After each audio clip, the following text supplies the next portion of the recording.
Morning guys, this is CTIS 109 task 1 video for submission.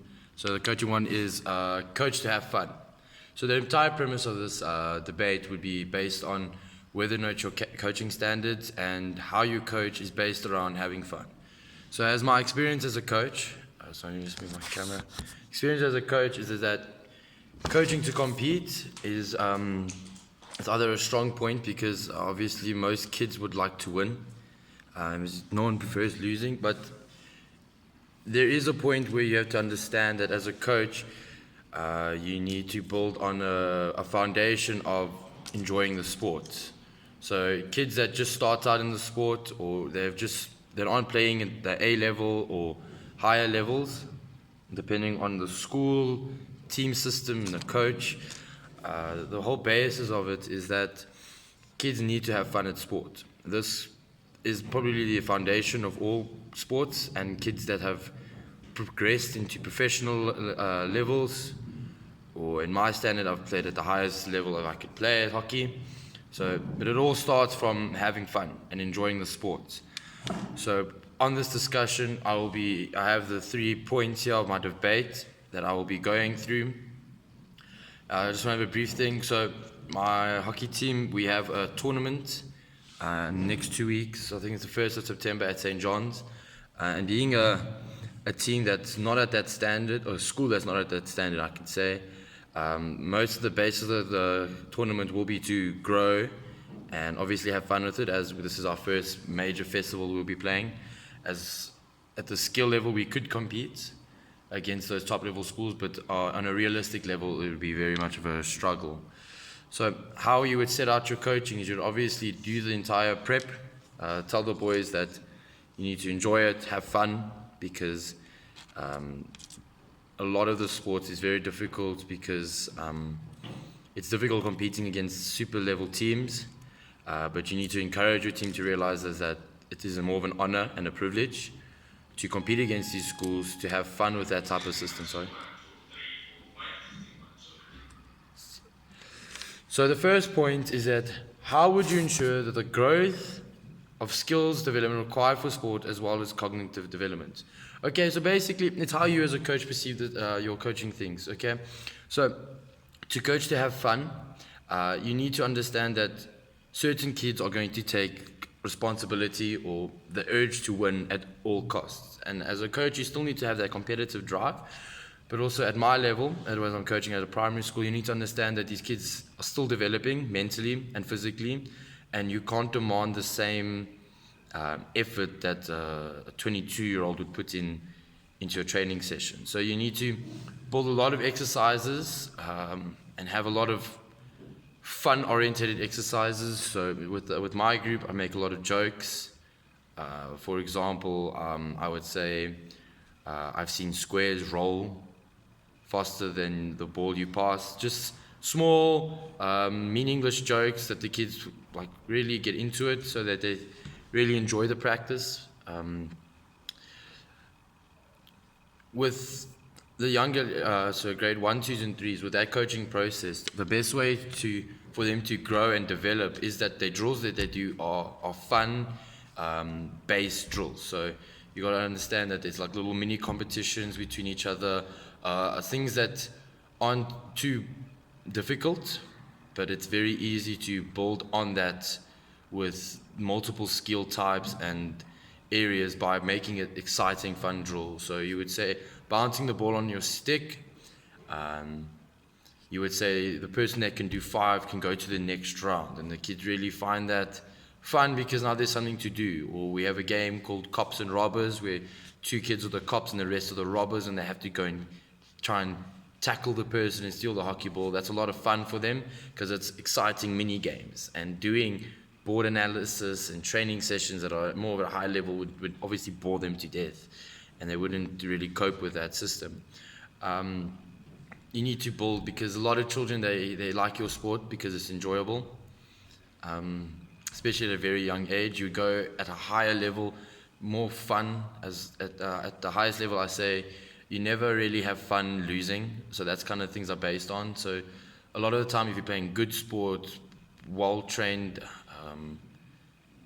well-trained players can enjoy the sport a lot more, especially if they're playing at the highest level. They'll have fun because they're playing at the best they can. But I'm more on the primary school edge because that's where I'm very focused on at the moment. Second point, a competitive edge/ability is required at advanced level, and it is an important driving aspect of international and national competition. What would ensure your team would have this drive? Okay, well, basis on this point, as I'm countering this, is that a lot of people start in sports because it's fun. And the naturally talented or the talented players that progress into it will still say that they have fun with the sports. I have spoken to some of our top national players, Austin Smith, Julian Hikes, those players, and they still have lots of fun playing the game. Yes, they're at the peak of their conditioning, playing at the international level, but you have to understand that the basis of their entire life in the hockey industry was that they started playing a sport that they really loved. They had lots of fun playing it, and as a coach, you need to understand that that is how you bring in players into a sport. There is an incident of one of the girls' schools in Western Cape, of which half of the first team girls never continuously play at varsity level, and some of these girls are top players in the country, but because at school level they're pushed so hard, and the training is all about the winning aspect of it and being the best they can be, that some of the players have forgotten how to have fun at the sport, and mostly it's become a job type of sport for them, where if they're not performing, they're not playing. So you need to build on that type of premise. Sorry, please leave, I'm busy, thank you. You need to build on that premise. Sorry, there was one of the children coming in. So the competitive drive, you need to say that in your drills, in your training sessions, in your matches, you need to still force the thing of having fun, because if you're not going to have fun, you're not going to enjoy the game. And that's where a lot of players will leave or change sports. So as a coach, you need to enforce that when they're young, and you still need to remind them at older levels. Obviously, when they're at grown-up level, it's become more of a profession.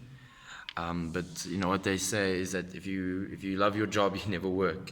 So those who are making money and a career out of playing hockey have obviously enjoy the sport enough, and they have lots of fun with it to progress into professional levels.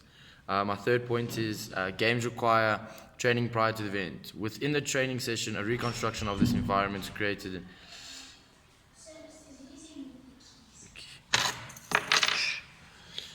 Sorry about that. Within the training session, a reconstruction of the environment created to emulate the stressful situation, including pressure, form, opposition, crowds, teammates, while having to execute skill at the highest level. Will the fun objective not fail to prepare or stimulate a match environment in this regard? Okay, I understand this point. It's saying our players at stress levels need to compete, and the whole point of the fun draws out of it. But that's where I go back to my point, saying is that a lot of these players that are playing at this level, seeing these type of stress, obviously it's a stress you have to adjust to, playing in front of crowds and intense opposition. But we mustn't forget that they've started the sport based on how much fun it is, and a lot of them after the game will smile, talk about the game, and laugh about it. Like the social aspect of it. I know in my club scene, after a game, even if we've lost, we've had a bad loss, after the game we're still laughing, we're still smiling, talking about certain aspects of the game that was fun. Obviously, we're disappointed in the loss, but in the game there was funny moments or mistakes players made. There was quite a funny laugh about it, or we've done skills to embarrass a player, which is quite funny. So you got to understand is that it's all about the team atmosphere. So if your team atmosphere is super competitive and driving just to win and disregarding the actual fun, some of those teams might not even do well. Is because they're so focused on winning that some of them just can't let loose and just play and have fun. And sometimes players need to do that. It's like a relaxing thing, because sport is an important factor in everyone's life. And sport is fun, and based on that, you need to understand that if you're not having fun playing the sport, then you're not really playing at your your key, at the highest level you can play. So that is where my debate goes on having fun in sport. In a child level, it needs to be important that fun is based on all your drills. At your high school level, you need to still incorporate fun into your drills and your matches, and especially as a coach, that you're the role model here, you need to carry on pushing that. And then at club level and that, it's more about the social aspect within your team. It really brings the fun, the social environment is an important aspect, as many clubs still do club events outside of hockey for the fun, to grow as a team, because fun and good times does make a team grow together. So even at the SA level, they still do, they'll have go to spur evenings together, they'll do laser tag, or fun team activities that build a team together. And at the drills, they'll have laughs, you see that on the Instagram page. So fun is very important in sport, professionally and amateur level. Thank you.